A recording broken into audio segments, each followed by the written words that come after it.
Hello guys, അപ്പോൾ ഇന്ന് shoulder വർക്കൗട്ടായിരുന്നു.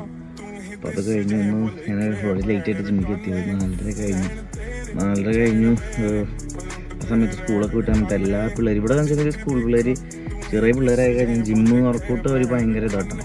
ശരീരം ഇവിടുത്തെ ആൾക്കാർ നന്നായി നോക്കും. ഞാൻ എല്ലാവരും അങ്ങനെ നോക്കണം എന്നാണ് പറയുന്നത്. കാരണം ഞാനിപ്പോൾ വന്ന സമയത്തും ഫുള്ള് സ്റ്റുഡൻസാണ്. യൂണിഫോമിൽ വന്ന് നേരെ ഇവിടുന്ന് ഡ്രസ്സ് മാറി വർക്കൗട്ട് തുടങ്ങി. അറിയെങ്കിലും അറിയില്ലെങ്കിലും ഇവന്മാർ പൂര വർക്കൗട്ടാണ്. അതുകൊണ്ട് ഈ വർക്കൗട്ടിൻ്റെ വീഡിയോ ഒന്നും എടുക്കാൻ പറ്റിയില്ല. ഷോൾഡർ വർക്കൗട്ട് വരുന്നുണ്ടോ, ഷോൾഡർ സെറ്റായി. ഇത് കണ്ടില്ലേ, ഷോൾഡർ മാറി ഇതായിരുന്നു. കാരണം ഇന്നലെ ചെസ്റ്റ് വർക്കൗട്ട് ചെയ്ത് ഇന്ന് ഷോൾഡർ ചെയ്തു. അപ്പോൾ ഞാൻ എപ്പോഴും ഷോൾഡറും ചെസ്റ്റും രണ്ട് അതായത് ഷോൾഡർ നാളെ ചെസ്റ്റ് ആയിരിക്കും. അങ്ങനെയൊക്കെ ഞാൻ മിക്ക അത് അടുപ്പിച്ചായിരിക്കും ഞാൻ വർക്കൗട്ട് ചെയ്യണം. പക്ഷെ അത് വന്നാലാണ് നമുക്കത് ആഫ്റ്റർ വർക്ക് എന്താ പറയുക, വർക്കൗട്ട് ചെയ്ത് കഴിഞ്ഞതിന് ശേഷം ഷർട്ട് വരുമ്പോഴൊക്കെ ചെസ്റ്റ് ഇത് നല്ല രസമായിരിക്കും കാണാം.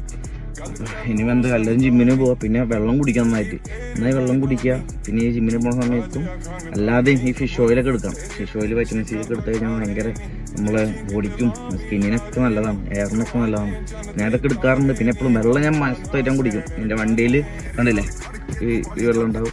പിന്നെ ബാഗിൽ വേറെ വെള്ളമുണ്ട്.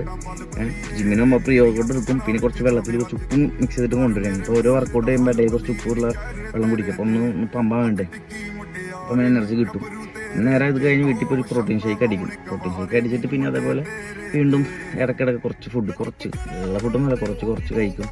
ബ്രെഡ് ബുൾസൈയോ 2 ബ്രെഡോ അല്ലെങ്കിൽ കുറച്ച് റൈസും മുട്ട ചിക്കിയിട്ട് നിന്ന് കഴിക്കുകയും ചെയ്യും. കഴിച്ച് കഴിഞ്ഞാൽ നമ്മുടെ ശരീരത്തിന് വ്യത്യാസം കാണാൻ പറ്റും. കാരണം ഇപ്പം ഞാനിപ്പോൾ ഡെയിലി വർക്കൗട്ട് ചെയ്യുന്നത് എനിക്ക് നന്നായിട്ട് ഫീൽ ചെയ്യുന്നുണ്ട്. അപ്പം നമുക്ക് എന്താ പറയുക, നമ്മൾ ഈ കുറേ അനാവശ്യ ചിന്തകളും ഞാൻ ഭയങ്കര ഓവർ തിങ്കിങ് മനുഷ്യനായിരുന്നു. അപ്പം അങ്ങനെ ചിന്തിക്കുന്ന സമയത്തൊക്കെ ഞാൻ ജിമ്മിനൊക്കെ വരും. ജിമ്മിൽ നമ്മൾ വർക്കൗട്ട് ചെയ്യുമ്പോൾ നമുക്ക് ഓരോ വർക്കൗട്ടിനും ഓരോ പെയിനുകളാണ്. അപ്പോൾ ആ പെയിൻ വരുമ്പോൾ ചിന്താഗതിയൊക്കെ മാറും. അപ്പോൾ ഞാൻ പറഞ്ഞത് ഈ മൂഡ് പോയിരിക്കുന്ന ആൾക്കാരും മൂഡ് ഓഫ് ആയിരിക്കുന്ന ആൾക്കാരും റൂമിനുള്ളിൽ ഒറ്റയ്ക്ക് ഇരിക്കുന്ന ആൾക്കാരും ജിമ്മിന് പോയി വർക്കൗട്ട് ചെയ്ത് കഴിഞ്ഞാൽ നിങ്ങൾക്ക് അതിനുള്ളൊരു നല്ലൊരു റിസൾട്ട് കിട്ടും. ആ റിസൾട്ട് വൺസ് നിങ്ങളുടെ ശരീരത്തിൽ നിങ്ങൾക്ക് തോന്നി കഴിഞ്ഞാൽ പിന്നെ നിങ്ങൾ ജിമ്മ് നിർത്തില്ല. ഞാൻ ആദ്യമൊക്കെ ജിമ്മിന് പോകുന്ന സമയത്ത് എനിക്ക് ആരും പറഞ്ഞു തരാൻ പിടിക്കാമെന്നല്ല. അപ്പോൾ ഞാൻ പോയി ചെയ്യുന്ന മണ്ടത്തരാണ്. എൻ്റെ ഫ്രണ്ട്സിൻ്റെ കൂടെ പോയിട്ട് പോലും പഠിച്ച് കാരണം എപ്പോഴും ഉണ്ടാവില്ല. അപ്പോൾ പഠിച്ചു കഴിഞ്ഞാൽ പിന്നെ നമുക്ക് ഒറ്റ പോകാൻ പറ്റും. അപ്പോൾ ഞാനൊരു വർഷം മുമ്പൊക്കെ ചെയ്തെന്നൊക്കെ മണ്ടത്തരങ്ങളാണ്. ഫുള്ള് തെറ്റാണ് ചെയ്യുക. കാരണം ട്രൈസ് അടിക്കണായാലും ബൈസ് അടിക്കണായാലും ചെസ്റ്റ് അടിക്കണം, ഫുള്ള് തെറ്റുകളാണ് ചെയ്യണത്. പക്ഷെ എനിക്കെന്താ എൻ്റെ ശരീരം പമ്പാ വേണ്ടേ, എവിടെയൊക്കെ ഒന്ന് വീർക്കണം പോലെ എനിക്ക് മനസ്സിൽ ഫീൽ ചെയ്യും. അപ്പോൾ അതുകൊണ്ട് ഞാനത് കണ്ടിന്യൂ ചെയ്തതാണ്. പക്ഷെ ഇപ്പോൾ എനിക്ക് എൻ്റെ ഫ്രണ്ട്സിൻ്റെ കൂടെ പോയപ്പോഴാണ് വ്യത്യാസം വന്നത്. വ്യത്യാസം വന്നു കഴിഞ്ഞപ്പോൾ മനസ്സിൽ ഞാൻ എന്താ പറയുക, എന്നും കൂടെ ബിഗിനേഴ്സാണെന്നുണ്ടെങ്കിൽ എൻ്റെ ഫ്രണ്ട്സാണെന്നുണ്ടെങ്കിൽ അവർക്ക് അറിഞ്ഞില്ലെങ്കിൽ ഞാൻ പറഞ്ഞു കൊടുക്കും.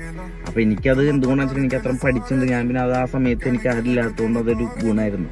അപ്പോൾ ഞാൻ പറഞ്ഞത് കാര്യം, നിങ്ങൾ ജിമ്മിന് പോകണം. ജിമ്മിന് പോയിട്ട് ശരീരം മനസ്സും സെറ്റായി കഴിഞ്ഞാൽ നിങ്ങൾ ഏത് ഡ്രസ്സ് ഇട്ട് കഴിഞ്ഞാൽ നിങ്ങൾക്ക് ഭയങ്കര വൃത്തിയായിരിക്കും. അപ്പോൾ എനിക്ക് പേഴ്സണലി എന്താ പറയുക, എനിക്ക് ഹൈറ്റില്ല, എനിക്ക് വലിയൊരു കുറവാണ് ഹൈറ്റില്ല. പക്ഷെ അതായത് ആദ്യം ഭയങ്കര എന്താ പറയുക, ഭയങ്കര പ്രശ്നമായിട്ട് നോക്കിയിരുന്ന ഒരാളാണ്. പക്ഷെ ഇപ്പം എനിക്ക് അങ്ങനത്തെ പ്രശ്നമില്ല. ഹൈറ്റുണ്ടെങ്കിൽ നമ്മൾ ബോഡി ഉണ്ടായി കഴിഞ്ഞാൽ നമുക്ക് ഭയങ്കര കോൺഫിഡൻസ് ആണ് എന്തിനും. മനസ്സിലായി? നമ്മുടെ നാട്ടിൽ പ്രത്യേകത വെച്ചിട്ടുണ്ടെങ്കിൽ ഈ ആൾക്കാർ തടികളുകൊണ്ട് ഷർട്ടും മൂടാണ്ടും പിന്നെ ഇങ്ങനെ കിടക്കും. നമുക്ക് ഇവിടെ നിന്നൊക്കെ പ്രത്യേകിച്ച് വെച്ചാൽ ആൾക്കാർ ബോഡി അത്രയും ഫിറ്റ് ആയതുകൊണ്ട് നമ്മൾ ബീച്ചിലായാലും ജസ്റ്റ് എന്താ പറയുക വെറുതെ നടക്കുമ്പോഴായാലും. ഇപ്പം നമ്മളെ നാട്ടിൽ എനിക്കറിയില്ല, ഇങ്ങനെ നടന്നു കഴിഞ്ഞാൽ പോലീസ് കുടിക്കും. ഇങ്ങനെ വണ്ടി ഓടിച്ചു കഴിഞ്ഞാൽ നമ്മൾ പത്രത്തിൽ കണ്ടതല്ലേ, ന്യൂസിൽ കാണാം. പക്ഷെ ഇവിടെ എന്തുകൊണ്ടാണ് ഇപ്പം എനിക്ക് എന്തുകൊണ്ട് ഇങ്ങനെയായിരുന്നു ചിലപ്പോൾ ഇങ്ങനെ വരണ്ട. ഇങ്ങനെ സ്റ്റെയറിങ് കുടിക്കുന്ന സമയത്ത് ഇങ്ങനെ കുടിക്കുന്ന സമയത്തൊക്കെ ഈ ഒരു പീസ് അതൊക്കെ വർക്കൗട്ട് ചെയ്ത് ഉണ്ടാക്കുന്നതുകൊണ്ടാണ്. അത് കാണുന്നതുകൊണ്ട് എനിക്ക് ഭയങ്കര ഇഷ്ടമാണ്. അപ്പോൾ എനിക്ക് ഇങ്ങനത്തെ ഡ്രസ്സ് ഇടാനും ഇപ്പോൾ ഓരോ വർക്കൗട്ടിനും ഷോൾഡർ വർക്കൗട്ട് ആയതുകൊണ്ട് ഞാൻ ഇങ്ങനത്തെ ഇട്ടത്. ഞാൻ വരുമ്പോൾ ടീഷർട്ട് വന്നത്, എന്നിട്ട് അത് അവിടുത്തെ ഒന്ന് മാമപ്പായി കഴിഞ്ഞാൽ മൂരി ഇപ്പോൾ ഒന്ന് സെറ്റായി. അപ്പോൾ എനിക്ക് ഇതിങ്ങനെ ഡ്രൈവ് ചെയ്യാനൊക്കെ ഇഷ്ടമാണ്. അപ്പോൾ ഇനി എന്തായാലും ജിമ്മിന് പോകുന്നത് ആദ്യം വെറുതെ സംസാരിച്ച് ഇതാക്കുന്നില്ല. ഓക്കെ ഗൈസ്, നാളത്തെ വർക്കൗട്ടായി കാണാം.